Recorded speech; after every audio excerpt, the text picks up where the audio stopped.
Welcome to the live stream. Let's have a great one. Hopefully, everyone is having a great Saturday early afternoon. There's no college football on today. There's NFL on at 3:30. But anyways, I have to work this evening, so that's why we're going live right now. Okay, so let's look at the crypto fear and greed index. Right now, the crypto fear and greed index is currently sitting at 29. We're still in fear. Last week we were in extreme fear. The other thing I want to look at is Bookmap. So what Bookmap basically does is it shows you where all of the liquidity is sitting at on Bitcoin. I appreciate the likes on TikTok. Thank you very much for that. Let's look at Bitcoin and let's look at Bookmap. I actually believe for the first time in well over a month, maybe almost 2 months, Bitcoin is finally about to get a measure move to the upside. So we'll see what's gonna go on. I actually am gonna put my headphone on TikTok. So bear with me. The audio will be better when I do this. So I got a microphone for Christmas, so I'm going to use it.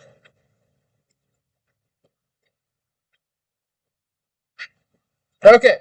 With that being said, let's look at Bookmap. Right now, on the weekly time frame, we have more liquidity. Let me make sure this is up to date. We have more liquidity to the downside at 80,000. Oh, I'm sorry. I see a bunch up here at 100. So we have way more liquidity up here at $100,000 for Bitcoin right now. This is a very good sign. This is again on the higher time frame, so be aware. If we zoom into the daily time frame, we still have more liquidity. Well, we have some up here at 90,500.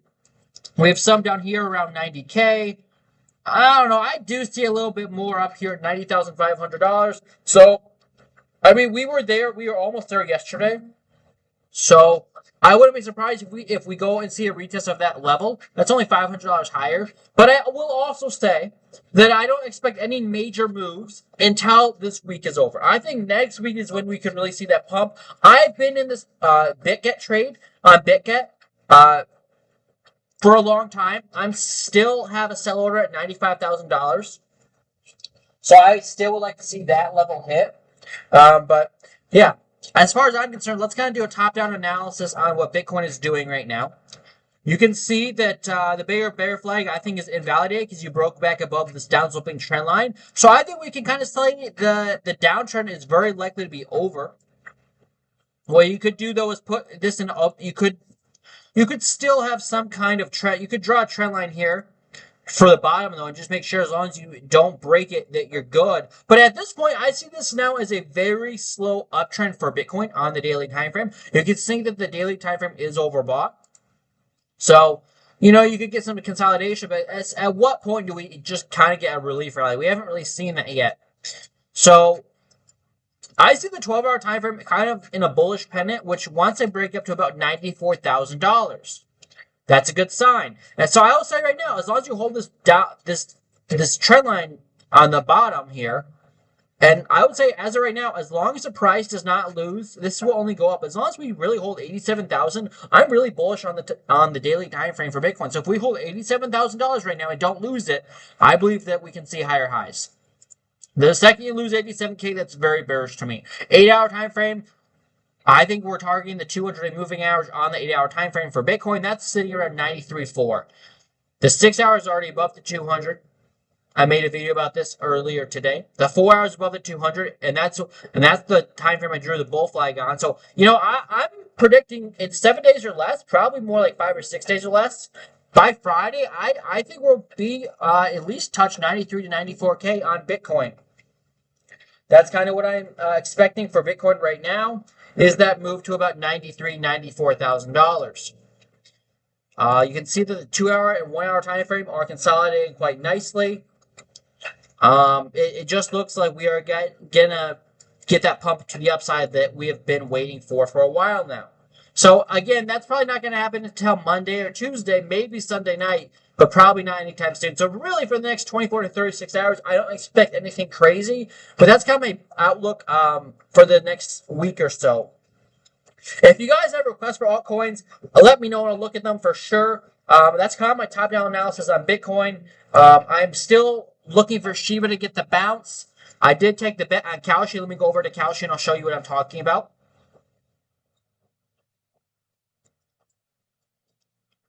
So I did take this bet on Kalshi. I'll have to relog in. You gotta be kidding me.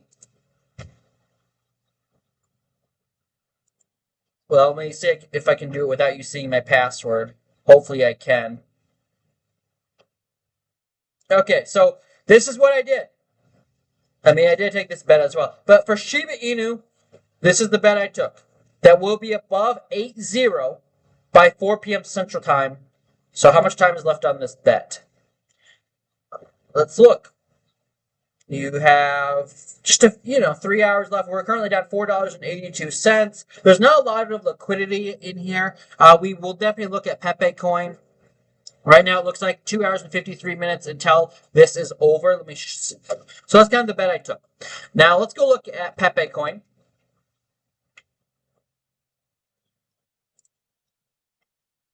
PEPE. Wow, Pepe's ripping. I mean, over the last week, it's up 50%. Really? That's, I will be honest with you, that is not what I expected. I did forget. I want to make sure the sound's working.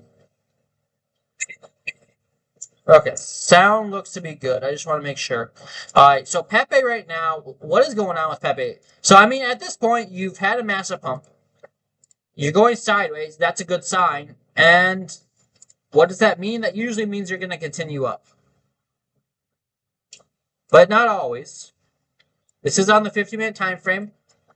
If you hold this level at 57, it looks like you're going to continue higher. I will say, I wouldn't probably long this.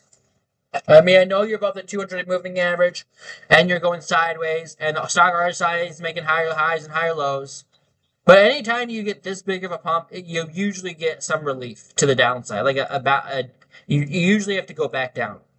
Now, if we're still in a bull market, and I really see Bitcoin going up next week, then maybe it won't go too far down. So it's not a horrible idea to long this, stop below 57, take profit, really could be up at 84. But it's just, to me, high risk. It's the weekend. And at the end of the day, this is the first time these coins have pumped in a long time. 1 hour time frame looks very bullish to me. Got oversold, looking for the bounce. 2 hour time frame, same situation. So I will say, Pepe looks even better than SHIB. A 3 hour time frame and less look oversold and ready to go. So you know what? I would actually, if I had to, I would actually probably long this. I would take a chance on this. I would take a chance, take profit at 84, stop loss at 57. This is not financial advice, but that's actually not a bad trade stuff. Now, I'm already in Shiba, so I'm not probably going to do this, but I will say that it looks like a promising setup, actually. So that's my update. It looks actually halfway decent. The 4 hours above the 200-day moving average, that's a good sign. The 6 hours above the 200-day moving average, that's a good sign. 8 hours above the 200-day moving average, that's a great sign. 12 hour, I think, is above the 200, barely. Sitting at 60, and the daily is probably below it. So really, if you stay above the 12 hour 200 at 57, I see no reason not to go up to 84. That's a major move. Yeah, this looks likely in the next 7 days that you're going to continue up to about 84. So that is kind of my take on it. Pepe coin looks actually pretty bullish to me, so thank you for that request. It actually does look decent. It does look pretty good. Ethereum doesn't look fantastic. Let's look at the 4 hour time frame for Ethereum. Ethereum's above the 4 hour 200. What about the 6 hour? 6 hour is above it. That's a good sign. 8 hour is flirting with it at 31.41. So if you get back above that level, you can be pretty bullish. And then you're looking for the 12 hour 200 to be hit up around 34.64. So, if you break 31.20, I'll say 34.60 is about the next target. Going back to the 4 hour time frame, you're kind of trying to flag out above the 200. It's kind of similar to what Bitcoin is doing. So it does look, a lot of coins for the first time in probably close to 2 months actually look halfway decent.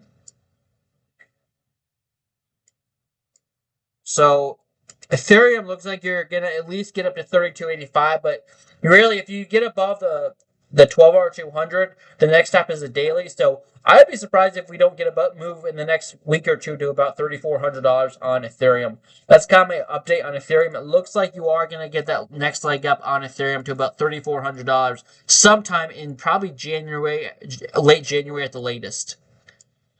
So that's kind of my update on Ethereum. It does look like it does want to continue to the upside. Thank you for the follow, Crows, and the likes. So yeah, that's kind of my update on on that aspect. If there's any other requests, let me know and I'll look at them. But that's kind of my update on those coins. At the end of the day, I'm still sticking with Shiba. I still have a long on Shiba. I'm below fin at 82.6, and I still have that bet on Kalshi that we stay above 8.0. And probably I would take the same bet on Kalshi at 4 p.m. in 3 hours if we stay at around these prices. It seems like a good bet for tomorrow as well. But yeah, that's kind of my update on the markets. I'll be back live on Tuesday. Today's Tuesday of next week. Right now, I plan on 9 p.m. Central Time. If I have to change that, I'll let you guys know in the Telegram group. But that's just my quick market update. Bitcoin is at $90,000. And once again, as long as we stay above $87,000, I see no reason that we can't continue to go to the upside. Now, Bitcoin dominance is kind of tanking. That's something interesting to note. That means that a lot of altcoins could maybe start to get their move. Anytime Bitcoin dominance falls, that means that altcoins are going to start to take over the market. One other thing I would like to look at before we get out of here is the Ethereum Bitcoin chart. Whenever this is going up, that means that altcoins are starting to outperform Bitcoin. And that kind of correlates with the fact that Bitcoin dominance is going down. So I could see altcoins really ripping here. Look how bullish that looks. So this includes your coins like Pepe, Shiba, Ethereum, just to name a few. And that's like a bull pennant. But I would say that's a falling wedge bull pennant, whatever you want to call it. Either way, that's a bullish sign. And it looks like your next leg up could take you to about 35.3. If Ethereum starts to outperform Bitcoin, the next thing to follow are your altcoins. Pepe, Shiba, Dogecoin. And we've already seen some of them pump, like Pepe, and SHIB is finally starting to get a move as well. But Pepe's really ripped. So, I'm going to call it for altcoins to really pump in January, outperforming Bitcoin. I believe that's what's going to happen. Bitcoin might go sideways between 90 to 100,000, maybe get a small pump. But I think your altcoins are going to go parabolic maybe in January, based on what I'm looking at right now. So that's my update, guys, on the market. It looks good if you're holding alts. And if you're not holding alts, I still see Bitcoin at I don't think Bitcoin's going to have a negative month in January. I think worst case comes to worst, we just break even. Maybe we get a flirt of 100K and get rejected. But I really think January is going to be the range where Bitcoin goes between $90,000 and $100,000. I don't expect it to get any more dumping. Now, if you lose 87,000, you might want to watch that. But right now, guys, it looks like Bitcoin could have a nice January, even if it only goes up a few $1,000s. That'd be good for the rest of the market. So that's my update, guys. I think the dumpage is over, at least for a few months minimum. And I would watch your altcoins in January to really pump, even probably even more than what they have already done. Like if the rest of this month, Pepe does another double or triple from here, it wouldn't really surprise me that much based on what I just saw. On the Bitcoin dominance chart and Ethereum outperforming Bitcoin. So, guys, that's my update. I'm actually bullish, especially on altcoins in January. I haven't said that in probably damn near a year, but that's where I stand on the market. So, yeah. Thank you, Bub, for the likes, and I will see you guys. If I had right now, I plan on going live 9 p.m. Central Time on Tuesday. If I have to change that, I'll let you guys know in the Telegram group. Feel free to join that. Link to join is in the description on TikTok and YouTube. But that's kind of what I see going on. Thank you, Ronnie, for the follow. I much appreciate it. Yeah. So I see, I see alts really doing well in January. That's kind of everything I want to go over, and I appreciate you guys for stopping by. Is there anything else I want to go through? Tesla kind of going sideways. Jasmine not doing too much.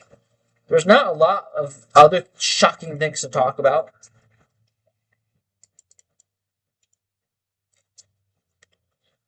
I want to see what some of these other coins are doing. Like, in general, though, they're just kind of lackluster. Wow, look at that. So WET got the move out of the bear flag and dumped, like I predicted that would happen. That's probably a week ago I predicted. Well, maybe not quite a week ago. Yeah. Look at that. This chart says that Solana is outperforming Bitcoin now as of recently. That's a great sign. Like I said, guys, I think altcoins are going to outperform Bitcoin in the month of January. So that's kind of where I stand. I hope you guys have a great Saturday. Until Tuesday when I go live again, trade safe. Have a great week. And the trend's your friend until the end. I see the trend starting to be to the upside on a lot of assets, including Bitcoin. So have a great one, y'all. And I'll see you guys on Tuesday for the next live stream. Until then, that's all I got. Goodbye. I'll see you guys in the next one. Thank you for stopping by. I appreciate it very much. Also, Christian Prince, thank you for the follow. Wow, Roni, thank you for the rose. I appreciate it. I will give that to my girlfriend. Holy crap, and a heart me. Hey, it's not Valentine's Day, but I do appreciate it, Ronnie. Thank you for that very much.